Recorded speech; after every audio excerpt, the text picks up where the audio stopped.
Hello, welcome to Juniper Level Botanic Garden, the home of Plant Delights Nursery. Let's visit a number of cactus that are blooming today on April 15th. We have quite a good collection of winter hardy cactus. Of course, we've also tried a lot that we thought might be winter hardy that didn't survive our Zone 7B in the past and now Zone 8A winter. And please keep in mind, if you go in the store where they sell houseplants, they might have a really good selection of cactus, but most won't be winter hardy. And then if you do try them, you have to give them very, very sharp drainage. Some of them don't tolerate winter wet, but we've found quite a few that are successful in our climate. Now this very handsome cactus, and I'm thinking the actual body of the cactus is really handsome, is one that's native to the southwest US, and there it's known as the horse crippler. They occur in pastures and they get maybe about that big, and they're not sort of, the armor is not all that dangerous for your bare hands, but you know, if you're a horse and you got under your hooves or something like that. But you can see it's blooming. The peak of our cactus bloom is in April, and so they mostly fall between our winter open house and our spring open house. So a lot of our guests that come to the open houses never see the cactus in bloom. Now, I love cactus and the blooms are a bonus, but I enjoy the geometry of the stems. And so this is Echinocactus texensis. You get to figure out what texensis mean. And echinos is from the Latin or Greek for hedgehog, echinos. And so a lot of plants that are spiny, like purple cone flowers, echinacea, because the center of the inflorescence looks like a hedgehog. But you see that in a lot of cactus name. All right. These Notocactus are loaded with flower buds, and they'll be good sized yellow flowers. It's Notocactus apricus, I believe, or Notocactus floricomis. Nice yellow display, and most of our cactus just bloom, you know, sort of once a year, but this will have flowers on and off through the summer. Mostly off, but occasionally there'll be a second flush of bloom, especially in the fall.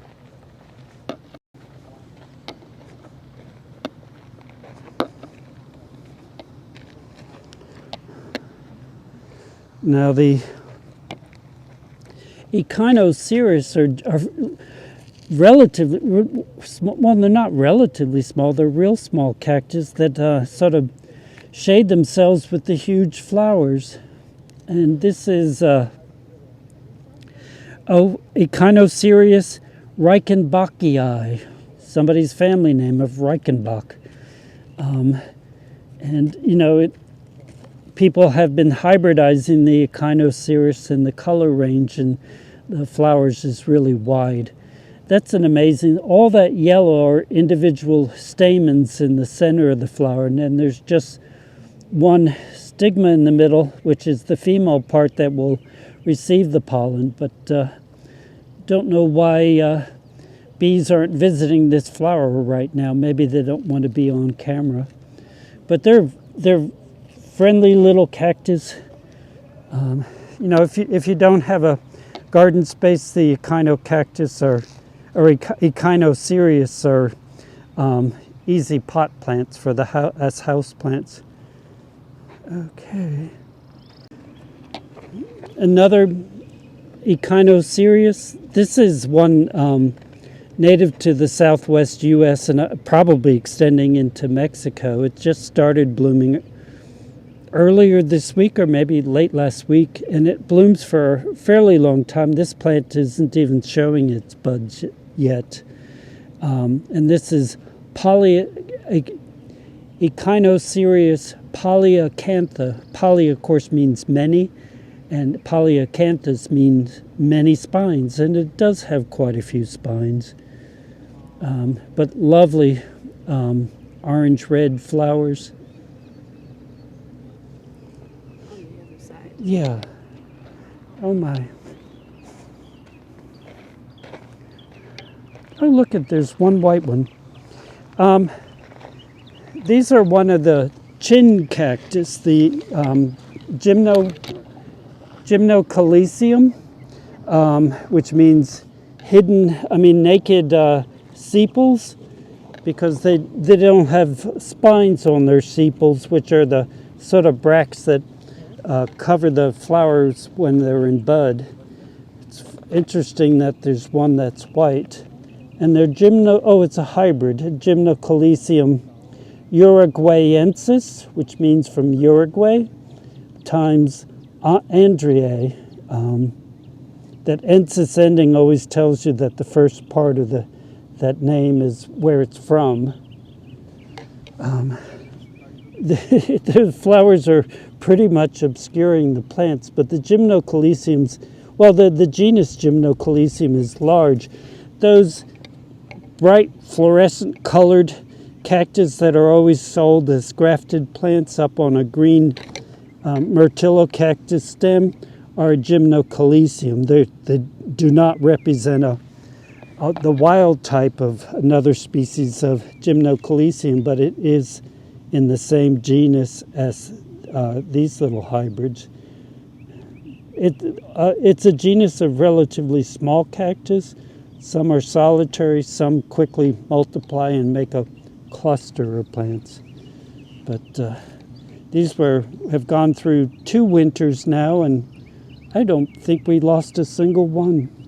Sometimes when something is marginally hardy, it's beneficial to plant out as many seedlings as possible, and maybe a lot of them don't come through the winters, but you might end up with an individual or a few individuals that survive the cold winters. This is another Echinocereus. Its very first flower, maybe the rest will be a little bit more shapely than that one, but that's the Echinocereus audustus. Little plant growing through a little globularia with its little blue flowers. And this big guy, when it blooms, it's later than most of our other hardy cactus, has a big flower, mesmerizing day glow colors. It's a seed strain called Love Child. They vary in color, but our big plant is maybe almost 3 feet tall, and the flowers are huge. They tend to bloom in at least 2 big flushes. You think they're done, and then several weeks later they have another big flush of bloom. This tiny little guy is blooming. That's a little mammillaria, I believe. No, it's an Escobaria. Escobarias are native to the southwest U.S. and it's a sweet little thing, but you know the flowers are charming. They're not certainly ravishingly showy like some of the other ones we've seen today, but it's a charming little plant with tiny little flowers. Here it's not even fingernail-sized flowers. But that plant is sort of full grown, other than it'll slowly make a wider clump. But here in a part of the small crevice garden where it has really sharp drainage. With really good drainage, it doesn't matter if it rains a whole lot because it's draining so well. Well, I hope you enjoyed our little exposure to winter hardy cactus. Thank you for your time today, and I hope to see you again in the garden.